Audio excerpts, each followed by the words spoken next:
Del Santo Evangelio según San Juan, versículo 16 al 20.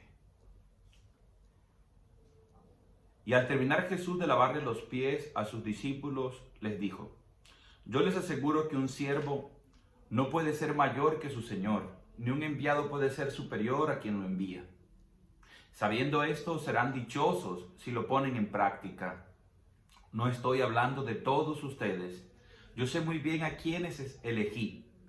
Pero hay un texto de la Escritura que debe cumplirse. El que come mi pan se ha puesto en contra mía. Les digo estas cosas ahora antes de que sucedan, para que cuando sucedan crean que yo soy. Les aseguro que todo el que reciba a quien yo envíe, me recibe a mí mismo. Y al recibirme a mí, recibe al que me envió. Palabra del Señor. Gloria a ti, Señor Jesús. Amados hermanos, este es el Evangelio que la Iglesia nos regala en este día para seguir meditando la palabra de Dios. Es importante leer la palabra, contemplarla, meditarla, orarla y sobre todo llevarla a nuestra vida, ponerla en práctica. Esta es la historia y la práctica de la Iglesia a lo largo de los siglos. La lectura orante de la palabra de Dios que busca un corazón donde habitar y hacerse carne nuevamente. Este texto del Evangelio de San Juan que acabamos de leer, para comprenderlo mucho mejor es necesario tener en cuenta tres objetivos del texto. Cuando nosotros escribimos o hablamos o transmitimos un mensaje, no simplemente hablamos por hablar o escribimos por escribir. Todo nuestro mensaje tiene un objetivo, persigue un fin. ¿Cuáles son los objetivos entonces que persigue este texto? Por lo menos tres. Hay un objetivo literario, hay un objetivo histórico y hay un objetivo teológico. Veamos el objetivo histórico, o sea, el contexto histórico en que se da este texto bíblico. Hemos llegado ya a un momento clave de la vida de Jesús, que se llama el momento decisivo. Juan lo denomina como el momento de la hora. La hora es cuando Jesús entra en la pasión, en la muerte, para luego abrazar la resurrección. Históricamente Jesús ya se acerca al final de su vida en la tierra y está preparando a sus discípulos para este momento final que será un impacto doloroso ante el cual muchos dudarán, algunos no creerán, otros saldrán corriendo y muy pocos permanecerán fieles ante la pasión y la muerte de nuestro Señor Jesucristo. Ese es el contexto, el escenario histórico del momento de la vida de Jesús. Pero a la vez el evangelista que escribe este evangelio casi al final del siglo I después de Cristo utiliza estas palabras para consolar a su comunidad joánica y transmitirle esperanza, fuerza y consolación, para revelarles que la pasión y la muerte de Jesús no es un momento inexplicable de la historia, sino que tiene un propósito, porque el Padre Dios ha entregado a su Hijo hasta las últimas consecuencias al hacerse humano. Estaba previsto que podría ser engañado, acusado por las autoridades religiosas con mentira y aliarse con las autoridades políticas a tal punto de darle muerte al Hijo de Dios. Así lo habían profetizado ya desde el Antiguo Testamento los profetas de Israel, que ese Mesías y Salvador tendría que padecer y morir para dar la liberación no solo a Israel, sino al mundo entero. Hemos comprendido ya el momento histórico del texto. Veamos ahora el objetivo literario. ¿Cómo está estructurado este texto? Les he dicho que el Evangelio de San Juan consta de tres grandes etapas. Un prólogo, en la mitad un contenido principal y al final aparece una gran conclusión. El prólogo va desde el capítulo 1, versículo 1 hasta el versículo prácticamente 18, cuando va llegando a su final. Verifiquemos para ser más precisos y exactos en lo que les estoy transmitiendo, les estoy informando. Así es, del 1 al 18. Luego, del versículo 18 en adelante, llegamos al capítulo 2, desde el versículo 19 hasta el versículo 51, se nos narra el testimonio de Juan el Bautista, Juan que presenta a Jesús, los primeros discípulos, Felipe y Natanael. Y a partir del capítulo 2 hasta el capítulo 12 se nos narra dentro del contenido principal del libro la primera gran parte, denominada el libro de los signos. Aparentemente son milagros que Jesús va realizando, pero más que milagros son signos. ¿Por qué signos? Porque son realidades visibles que tienen como objetivo revelar un mensaje invisible. Por ejemplo, el primer signo es Jesús en las bodas de Caná. ¿Qué es lo que pretende ese signo? Mostrar a Jesucristo como el verdadero esposo. Tanto así que en las bodas de Caná no aparece el nombre de los esposos. El único nombre que se menciona es el de Jesús y de María, los apóstoles. Esto significa que Jesús es presentado por el evangelista como el esposo de Israel, como el esposo de la nueva humanidad que Dios ha reconstruido en la iglesia y que quiere celebrar unas nupcias, un matrimonio espiritual. Eso en el primer signo. En el segundo signo vamos encontrando otra realidad, y es que Jesús se revela como palabra de vida. Por ejemplo, cuando Jesús sana y devuelve la salud al hijo de un funcionario del rey, está manifestando ese poder como hijo de Dios. Luego Jesús devuelve la salud al paralítico, el tercer signo. Más adelante nos encontramos nosotros con un cuarto signo, y es que Jesús multiplica los panes. Pero más que multiplicar panes, Jesús quiere multiplicar la vida misma y presentarse a sí mismo como fuente de vida, porque el pan es alimento, es comida que da vida. O sea, Jesús mismo es el pan que da la vida eterna, que da la felicidad. En el quinto signo, Jesús camina sobre las aguas que simbolizaban todo el poder de la maldad. Y ahora si Jesús camina sobre las aguas, es que camina sobre el mal. Jesús es el Hijo de Dios que está más allá del bien y del mal. Por tanto, Jesús tiene el control de todo. Miren que el Evangelio de Juan es distinto a los tres evangelios sinópticos, a Marco, a Mateo y a Lucas, porque su lenguaje es diferente. Es un lenguaje escrito en clave, es un lenguaje escrito en código. Está revelando cosas mucho más allá de lo que dice aparentemente. Siempre hay que buscar el mensaje oculto. Más adelante aparece otro signo, ya se los voy a decir cuál es ese signo, en el que se presenta nuestro Señor Jesucristo. El sexto signo es cuando devuelve la vista a un ciego de nacimiento. Ahí Jesús está mostrando a sí mismo como aquel que es la fuente de toda luz, porque el que está ciego no puede ver, está en las tinieblas. Ahora Jesús es el que abre los ojos a los ciegos espiritualmente y a los ciegos físicamente. Ese es el sexto signo. Vamos en el capítulo 9. Cuando llegamos al capítulo 11, Jesús revela el séptimo signo. Y allí en el capítulo 12, ¿qué es lo que realiza Jesús? Devuelve la vida a un muerto. Y este muerto no es cualquiera, es Lázaro, su amigo. Jesús con este séptimo signo está ya anticipando lo que será su propia vida, que se entregará a sí mismo para luego recobrar la vida y darnos a nosotros el triunfo definitivo sobre el mal, el pecado y la muerte misma, sobre Satanás incluso, porque Él al entregar su vida la recibe de nuevo. Y allí Jesús nos está manifestando la clave de la vida, que no es vivir para nosotros mismos, sino una vida que está dispuesta a darse, a entregarse a los demás. Ese es el séptimo signo que Jesús hace entre el capítulo 2 y el capítulo 12.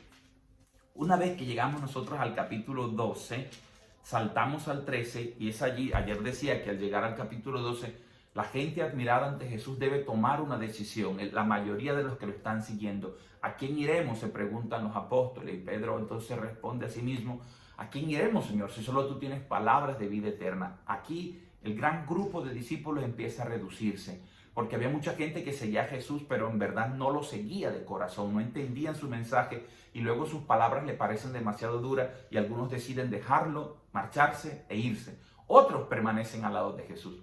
Es así como llegamos entonces a ese momento literario dentro del Evangelio, y es cuando inicia la segunda parte del Evangelio, que va desde el capítulo 13 hasta el capítulo 20. Y allí en esa segunda parte se nos va a narrar a nosotros lo que se llama el libro de la pasión y de la gloria.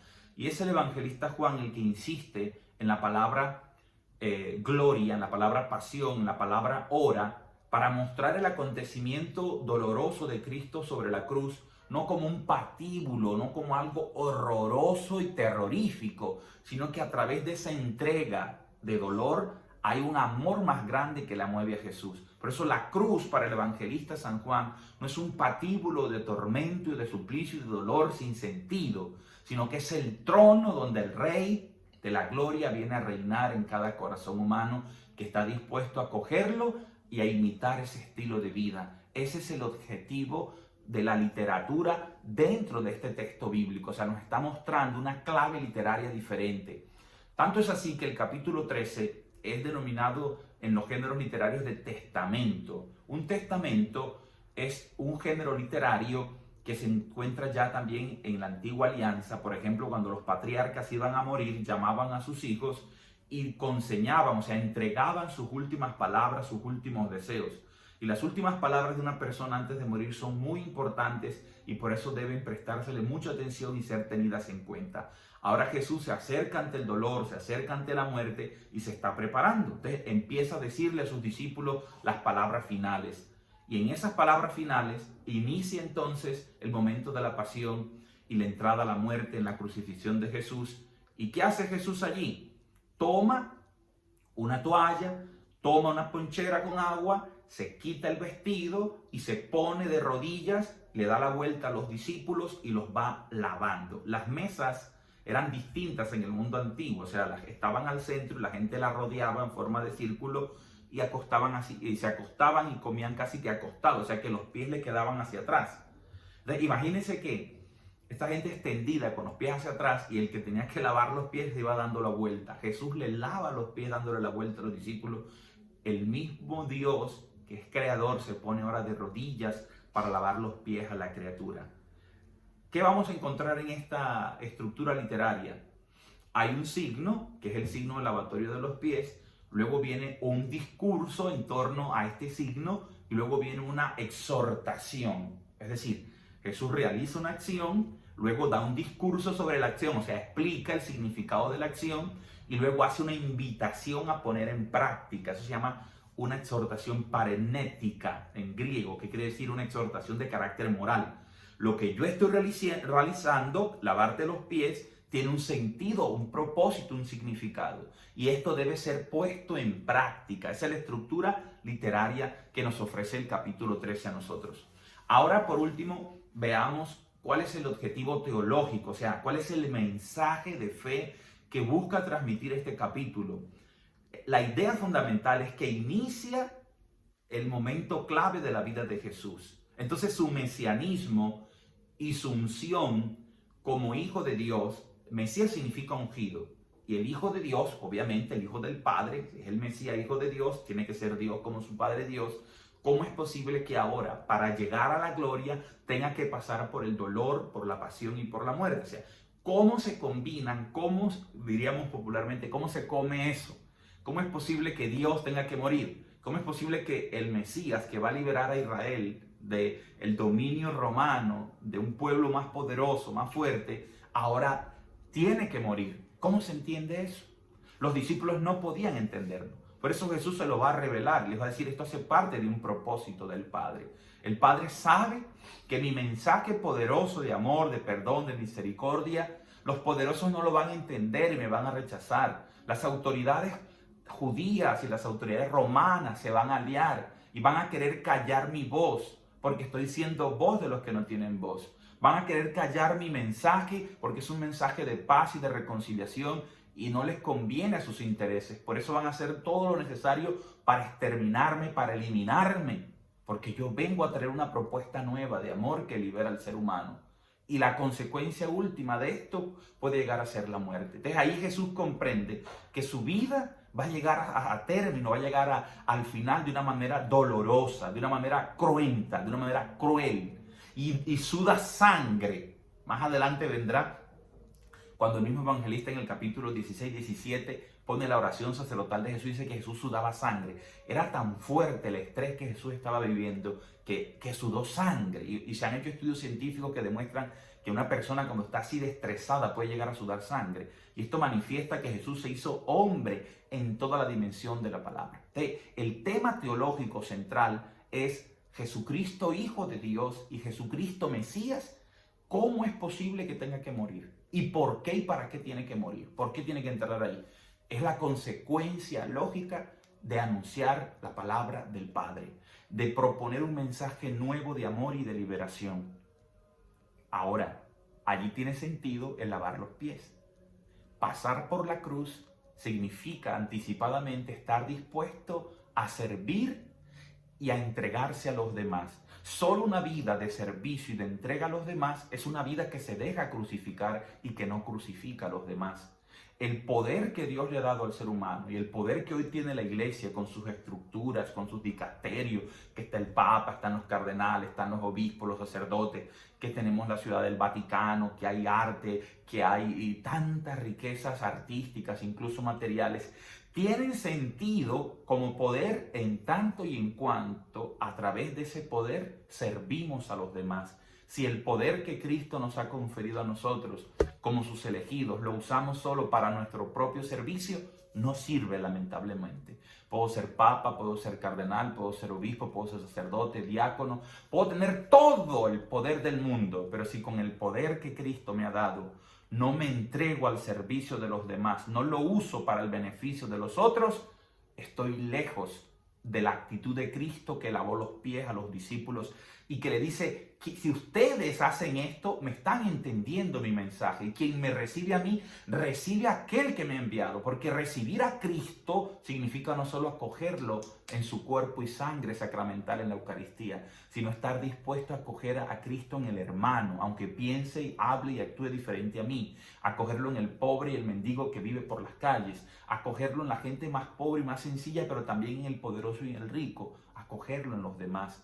Y la actitud de un discípulo de Cristo no debe ser otra, sino una disposición y una entrega completa al servicio, a la humildad, a la sencillez. Como Cristo lavó los pies, ustedes hagan lo mismo entre ustedes mismos, dice Jesús. Esa debe ser nuestra actitud como creyentes.